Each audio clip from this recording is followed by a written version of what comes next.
Hello tout le monde, on se retrouve pour un nouvel épisode sur la fabrication de la GT40. Si vous venez de débarquer, en fait je suis en train de concevoir et fabriquer une GT40 dans mon garage. Et ça depuis 2018. Et je partage tout depuis le début en vidéo sur YouTube. Et si vous n'avez pas vu les anciennes vidéos, eh ben, elles sont disponibles dans cette playlist.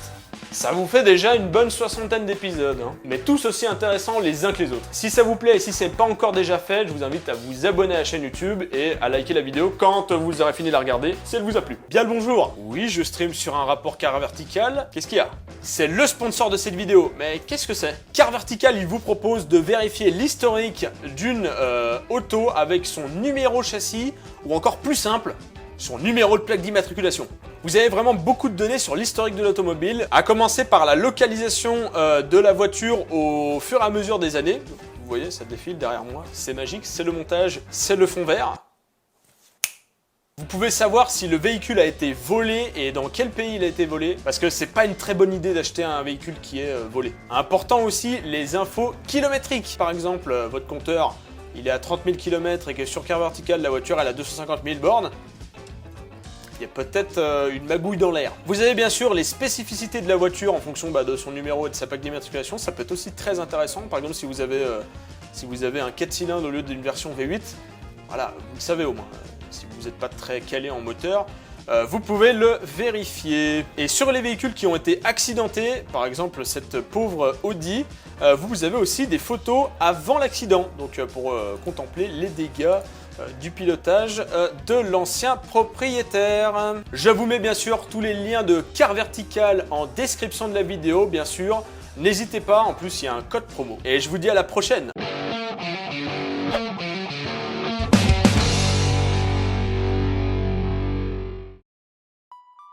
Alors le tableau de bord sur une GT40 c'est très particulier parce que déjà il est très reconnaissable parce qu'il y a plein de compteurs de partout et aussi parce que c'est un des rares éléments à habiller l'habitacle à part les sièges quoi et le volant, il y a que ça, il y a que un tableau de bord, il n'y a pas d'accoudoir, il n'y a pas de porte-gobelet, tous ces trucs là on oublie, c'est trop lourd. Hein. Dans une GT40 il y a vraiment le strict minimum. Mais sur ma GT40 je vais faire un truc un peu plus raffiné que ce qu'on trouvait à l'époque en compétition parce que c'était vraiment ghetto, hein. Je sais pas si vous voyez des photos là mais... Alors pour cette configuration d'intérieur d'habitacle de la GT40, j'ai choisi, parce que en fait la configuration c'est moi qui l'ai choisi au boulon près, et je pense sincèrement que peu de personnes peuvent se vanter d'avoir configuré leur voiture à l'achat à la vis près. Parce que moi j'ai choisi la vis près, tu vois, la longueur de la vis, la tête, tout. Et donc pour cette configuration, j'ai décidé de faire un mariage entre l'aluminium brut, donc le côté très brut, très racing, avec un peu plus de subtilité, avec du noir mat floqué. Si ce dernier thème ne vous dit rien, vous inquiétez pas, on va revenir dessus plus tard dans la vidéo. Mais en attendant, petit rétrospectif, putain. Mais en attendant, petit bistrot, restaurant, ça nous a atteint. Mais en attendant, petit rétrospectif. Le tableau de bord de la GT40 fait partie du kit carrosserie de la GT40. Il est en fibre de verre et il est arrivé brut de moulage. J'ai gardé cette finition dégueu le temps des essais pour éviter de tout pourrir, mais aujourd'hui, la finition se fait attendre et ce blanc me sort par les yeux. Pareil pour la carrosserie d'ailleurs. Il est donc temps de retirer le tableau de bord pour le floquer. Mais c'est quoi le flocage? Tu vas le voir après. Bien sûr, on démonte toute cette électronique avec calme et méthode. Je dis pas ça avec de l'ironie, hein. Vraiment, j'ai été calme et méthodique. Ça arrive aussi hein, d'être calme. Je repère tout avec des étiquettes où il y a tout marqué, même les compteurs sont numérotés. On sait jamais si des fois j'ai un ceinture et bretelle comme on dit.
Bon, maintenant que le tableau de bord est à poil, et surtout que je n'ai plus de carrosserie à poncer, j'avais trop envie de reponcer un truc.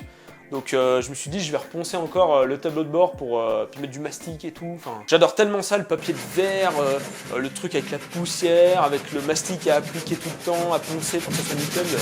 Dans les moindres recoins, j'adore. Ça m'avait manqué en fait après la carrosserie. Oh,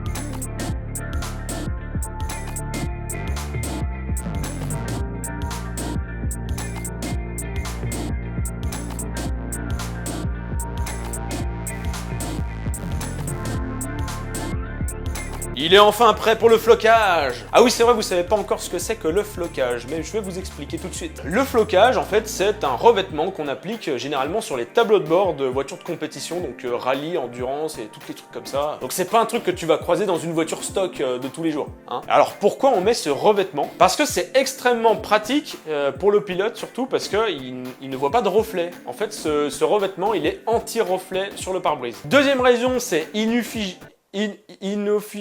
inaffigé, attends, je sais plus comment on dit. Inifugé, voilà. Donc c'est un truc qui rend inafflammable un objet qui est à la base combustible. C'est ce qui est marqué dans le dictionnaire Le Robert. Troisième raison à ça, c'est extrêmement stylé. Alors comment on procède pour faire un flocage sur un tableau de bord? Eh bien c'est très simple, on fait appel à un professionnel. Et moi j'ai choisi de faire confiance à Guillaume de Flocage 71. Le taf de Guillaume, c'est de prendre ton tableau de bord stock plastique dégueulasse et de le raviver avec un petit flocage là, des familles. J'ai déjà oublié, mais ça commence par un bon nettoyage des pièces. Ensuite, on a une application d'une colle spéciale. Puis on vient pulvériser de la fibre de nylon avec un petit pistolet, comme un pistolet à peinture, mais avec du nylon du coup. Certaines fibres vont coller à la colle, et le surplus, on va le retirer avec un bon coup de soufflette. Et voilà, on a des pièces parfaitement floquées. Bon les amis, aujourd'hui, on va chercher le tableau de bord. Wouhou!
Petit aparté les gens, j'ai reçu ma servante de chez lecatalyseurOutillage.fr. Ça va peut-être vous étonner, mais j'avais beau avoir des machines-outils de plusieurs tonnes, numériques et tout, J'avais toujours pas de servante en fait. C'est pratique, tu la déplaces sur ses roulettes à côté de la bagnole. Et une servante comme ça, c'est moins de 600 balles. Et en cadeau, t'as tous les tiroirs qui sont pleins avec plein d'outils quoi. Le tarif est imbattable, surtout si vous voulez vous équiper en outils. En plus, ça fait le taf, donc n'hésitez pas à aller voir lecatalyseur-outillage.fr. Bon, ça en jette déjà un max. Là, on commence vraiment à se rendre compte de la finition qu'on peut espérer pour la GT40.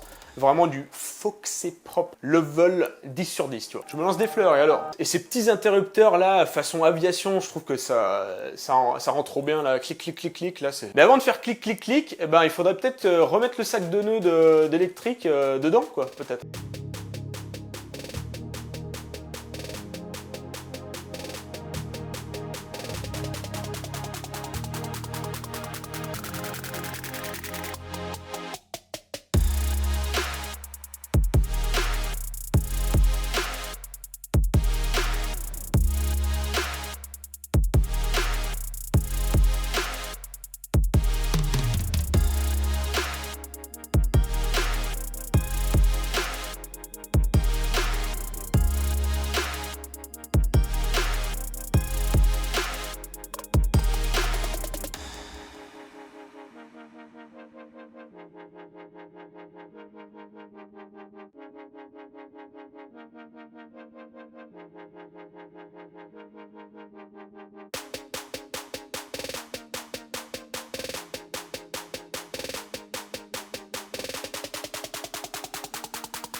Bon bah c'est clairement une dinguerie, ça rend trop bien. Je m'imagine déjà là au volant de la voiture avec le tableau de bord et tous les compteurs alignés là. Il est trop classe, vraiment j'adore. Dites-moi en commentaire ce que vous en pensez, mais je trouve que la finition elle est vraiment, elle marche super bien. Il y a un gros fossé entre le côté prototype avec le tableau de bord vraiment nu, vraiment fibre blanche dégueu là. Et là, le côté fini, vraiment, il y a un fossé entre les deux, quoi. C'est clairement ça. Et je pense que ça va avoir le même effet entre la voiture comme on la voit aujourd'hui qui n'est pas peinte et quand elle sera peinte. Donc ça va vraiment être un délire. Dans le prochain épisode, on va installer le tableau de bord, on va finir l'intérieur parce qu'il y a plein d'autres trucs à installer pour faire un habitacle qui soit nickel, optimisé et fonctionnel de partout parce qu'il manque 2-3 trucs encore et je pense que ça va vous plaire parce qu'il y a des trucs qui sont un peu filous et qu'on n'a pas l'habitude de voir sur des voitures normales, on va dire, plus sur des voitures de course, mais vous allez voir, vous allez kiffer. Bien sûr les amis, n'hésitez pas à aller voir le lien en description des vidéos pour faire votre rapport car vertical et en plus il y a un code promo donc n'hésitez pas. N'hésitez pas à vous abonner à la chaîne YouTube, à liker la vidéo si elle vous a plu, à la commenter si vous avez des questions, je lis tous vos commentaires, vous partagez la vidéo aussi si elle vous a plu, c'est hyper important pour la suite de l'aventure YouTube et de mes projets. Quant à moi je vous dis à la prochaine, salut!